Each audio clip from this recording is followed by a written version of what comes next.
Saudi கட்டாரை விட்டு உடனடியாக வெளியேறவும். டேய், உடனடியாக வெளியேறணும்னு சொன்னா அந்த மக்கள் எங்கடா வெளியேறது? அஸ்ஸலாமு அலைக்கும் அன்பார்ந்த அனைத்து உறவுகளுக்கும் இனிய மதிய வணக்கம். என்ன விடயம் முழுமையா பார்க்கலாம். அஸ்ஸலாமு அலைக்கும். நபீல் தமிழ் மீடியா சார்பாக அனைத்து அன்பு உள்ளங்களுக்கும் ஈத் முபாரக். நபீல் தமிழ் மீடியாவை சப்ஸ்கிரைப் செய்யுங்கள், லைக் பண்ணுங்க, ஷேர் பண்ணுங்க, மறக்காம பெல் ஐகானை கிளிக் பண்ணுங்க. என்னடா சவுதி கட்டாரை விட்டு மக்களை வெளியேறணும் அப்படின்னு சொல்கிறேன் அப்படின்னு யோசிக்கிறீங்களா? ஆமாம், அதான் உண்மை. என்ன விடயம் சொன்னால், இப்போ இந்த இஸ்ரேல் அமெரிக்கங்காரன் சேர்ந்து ஒரு சம்பவத்தை பண்ணியிருக்காங்க. அந்த அர்ஜுனுடைய படத்தில் வடிவேல் சொல்லுவார், இவன் சும்மா இருந்தாலும் இந்த பாவிமாக சும்மா இருக்க மாட்டா அப்படின்னு வடிவேல் ஒரு டயலாக் ஒன்று சொல்லுவார். சரியா? அதை மாதிரி தான். அதாவது இந்த ஈரான்காரன் சும்மா இருந்தாலும் இந்த அமெரிக்கன் இஸ்ரேல்காரன் சும்மாவே இருக்க மாட்டானுங்க. காரணம், இவனுக்கு எது சரி ஒரு வழியில் பிரச்சனையை உருவாக்கி கொண்டே இருக்கணும். அதுதான் இவனுடைய கொள்கையும் கோட்பாடும். சரியா? சரி, விடயத்துக்கு வருவோம். அதாவது ஈரானுடைய ஒரு கச்சா எண்ணெய் உற்பத்தி செய்யக்கூடிய ஒரு நிலையம், ஒரு தளம். அந்த தளத்தின் மீது அதாவது 150% கச்சா எண்ணெயை அவங்க அந்த இடத்துல இருந்து தான் எடுத்துக்கொண்டிருக்கிறாங்க. அதன் மேலே இப்போ ஒரு தாக்குதலை நடத்திருக்கிறாங்க. இஸ்ரேல் அமெரிக்கா ரெண்டும் சேர்ந்து ஒரு தாக்குதலை நடத்திருக்காங்க. இப்போ அந்த தாக்குதலோட பாரதூரம் என்னன்னு சொன்னால் இப்போ ஈரானுடைய அரசாங்கம் சில எச்சரிக்கைகளை விட்டிருக்கிறாங்க. எப்படி சொன்னால் அது நம்மளோட சில செய்தி நிறுவனங்களில் பார்க்கக்கூடியதாக இருந்துச்சு.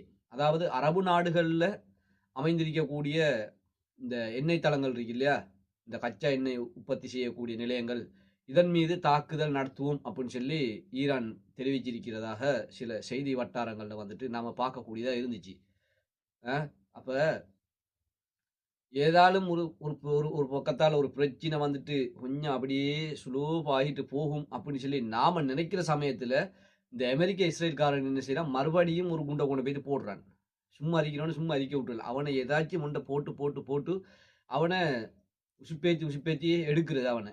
இப்போ அண்மையில் நான் பார்த்தோம் சொன்னா இந்த குவைத்தில், சவுதியில், கட்டார், துபாயில் பார்த்தோம் சொன்னா அண்மையில் நிறைய பிரச்சனை நடந்துச்சு இல்லையா? பிரச்சனை நடந்துச்சு.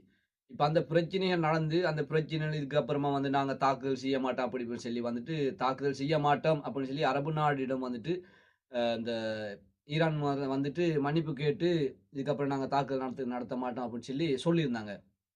அதுக்கப்புறம் இந்த ட்ரம்ப் மாமா என்ன செஞ்சார், அதுக்கப்புறம் அவனில் உசுப்பேத்தி உள்ள மாதிரி சில அறிக்கையில் பேட்டிகளை கொடுத்ததுக்கப்புறம் அவனை மன்னிப்பு கேட்டு ஒரு 2 hour போகல மறுகா தாக்கினானுங்க.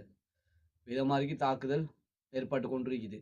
இப்போ அதன் அடிப்படையில் தான் இப்போ சொல்லியிருக்கிறாங்க. எப்படி சொன்னால், ஈரானுடைய அரசாங்கம் ஈரானுடைய கவர்மெண்ட் அறிவிச்சிருக்கிறாங்க,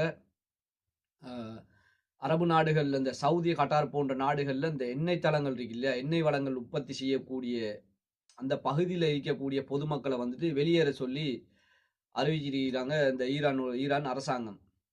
ஏண்டா இதுக்கு பொதுமக்கள் என்னடா பண்ணுறது? நீங்கள் ஒவ்வொரு நாடுகளும் அடிச்சிக்கிறதுக்கு பொதுமக்கள் என்ன பண்ணுறது? இது பார்த்தோம் சின்ன அண்டைக்கு பொழப்பு தேடி வந்த மக்கள் தான் இந்த வெளிநாடுகளில் அதிகமாக இருக்கிறது. இப்போ நாம் பார்த்தோம் சின்ன நம்ம குவைட்டில் இருக்கிறோம். இப்போ குவைட்டை பொறுத்தளவு பார்த்தோம் சின்ன இந்த குவைட் நாட்டில் இந்த குவைட் இந்த நாட்டு நபர்களை தவிர அதிகமான நபர்கள் யாருன்னு பார்த்தால் இந்த வெளிநாட்டவர்கள் தான். அதாவது இந்த பங்களாதேஷ், பாகிஸ்தான், இந்தியா, ஸ்ரீலங்கா இப்படின்னு பல்வேறு போன்ற நாடுகளில் உள்ள மக்கள் தான் இங்கே தொழில் செய்கிறதா இருக்குது. அப்போ இந்த வெளிநாட்டு மக்கள் எல்லாம் இந்த பொதுமக்கள் வெளியேறுங்கன்னு சொன்னா எங்கடா போய்த்து வெளியேறதுக்கு? இந்த பொதுமக்கள் உண்மையிலே தாங்க என்னன்னு புரியல. நம்மளோட வாழ்க்கையில நம்ம பார்த்தோம் சொன்னா நம்மளோட வாழ்க்கையில ஏதாலும் ஒரு பிரச்சனையில நம்ம சந்திச்சுட்டு வந்துட்டே இருக்கிறோம் இல்லையா? ஏதாலும் ஒரு சம்பந்தம் இல்லாத பிரச்சனையெல்லாம் நம்ம சந்திக்கிறோம். அதாவது இப்போ ஒவ்வொரு நாட்டுக்காரனுக்கு நம்மளுக்கு சம்பந்தம் இல்லை, இந்த நாட்டுக்காரனுக்கு அந்த நாட்டுக்காரனுக்கு சம்பந்தம் இல்லை. ஆனாலும் இதுல பாதிக்கப்பட போறது நம்மளும் சேர்ந்துதான். நல்லா சிந்திச்சு பாருங்க. அந்த நாட்டுக்காரனுக்கு நம்மளுக்கும் எந்த விதமான ஒரு சம்பந்தமும் இல்லை, எந்த விதமான ஒரு கோபத்தாகவும் இல்லை, எந்த விதமான ஒரு விரோதமும் இல்லை. ஆனாலும் பாதிக்கப்படுறது நம்ம தான்.